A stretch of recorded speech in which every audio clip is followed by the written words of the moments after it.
السلام عليكم ورحمة الله وبركاته. نحمده ونصلي على رسوله الكريم. أما بعد فأعوذ بالله من الشيطان الرجيم. بسم الله الرحمن الرحيم.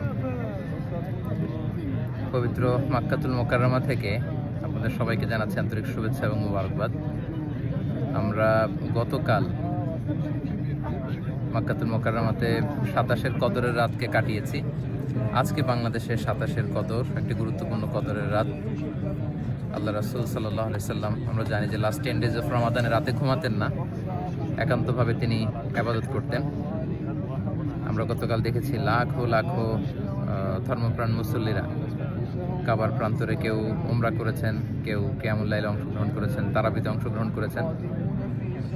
আলহামদুলিল্লাহ, আজকে বাংলাদেশে 27-এর কদরের রাতকে আমরা উদযাপন করছি। আল্লাহ রাসূল সাল্লাল্লাহু আলাইহি সাল্লাম আম্মাজান আয়েশা রাদিয়াল্লাহু তাআলা আনহাকে এই রাতে একটি বিশেষ দোয়া পড়তে বলেছেন। তিনি বলেছেন যে, আয়েশা, তুমি যদি এই রাত পাও তাহলে তুমি পড়বে আল্লাহুম্মা ইন্নাকা আফুউন তুহিব্বুল আফওয়া ফাআফু আন্নী। অর্থাৎ, হে আল্লাহ, আপনি ক্ষমাশীল, আপনি ক্ষমা করাকে পছন্দ করেন, আল্লাহ আপনি আমাদেরকে ক্ষমা করেন। আল্লাহ রাসূল সাল্লাল্লাহু আলাইহি সাল্লাম রমজানের শেষ দশকে যখন পৌঁছতেন, তিনি ইদা জাআল আশরু আহিয়াল লাইলা ওয়া আইকাযা আহলা ওয়া জাদ্দা ওয়া শাদ্দাল মিযহার, সারা রাত জেগে ইবাদত করতেন, পরিবারের সবাইকে জাগিয়ে তুলতেন, ইবাদত করার জন্য বলতেন।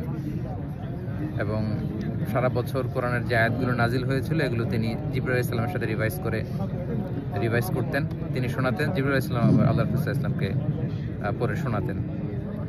তো এই ক্ষমার রাতে আমরা যেন আল্লাহর কাছ থেকে ক্ষমা পেতে পারি, আমরা কায়মানুর বাক্যে আল্লাহ তাআলার কাছে ক্ষমা চাই। আল্লাহ যেন আমাদেরকে উতাকা মিনান নার, জাহান্নামের আগুন থেকে রমাদানে যে মুক্তির ঘোষণা দেওয়া হয়, সেই মুক্তিপ্রাপ্ত বান্দাদের অন্তর্ভুক্ত যেন আমরা হতে পারি।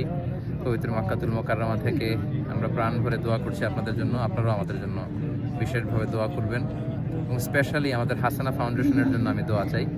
ভেরি রিসেন্টলি আমরা একটা ফাউন্ডেশন ফর্ম করেছি, হাসানা ফাউন্ডেশন, যেটার মধ্য দিয়ে আমরা বাংলাদেশের বিভিন্ন শিক্ষা কার্যক্রম পরিচালনা করব। কদরের এই বরকতময় রাতে হাসানা ফাউন্ডেশনের ভবিষ্যৎ কার্যক্রমগুলো যেন আমরা স্মুথলি পরিচালনা করতে পারি। আপনারা এই ফাউন্ডেশনটির জন্য দোয়া করবেন। এবং ঈদের পরপরই আমি দেশে আসব, এখন থেকে আমি দেশেই সেটেল করব, দেশেই থাকবো এবং ফাউন্ডেশনের বিভিন্ন কার্যক্রম সরাসরি পরিচালনা করবো ইনশাআল্লাহ। আপনাদের সবার কাছে দোয়া আছে, সবার জন্য আবার অফুরন্ত দোয়া ভালোবাসা জানিয়ে মসজিদুল হারাম থেকে বিদায় নিচ্ছি, পবিত্র মক্কাতুল মুকাররমা থেকে। হাদা মা ইনদি ওয়াল ইলমু ইনদাল্লাহি আলাইহি তাওয়াক্কালতু ওয়া ইলাইহি উনীব। আসসালামু আলাইকুম।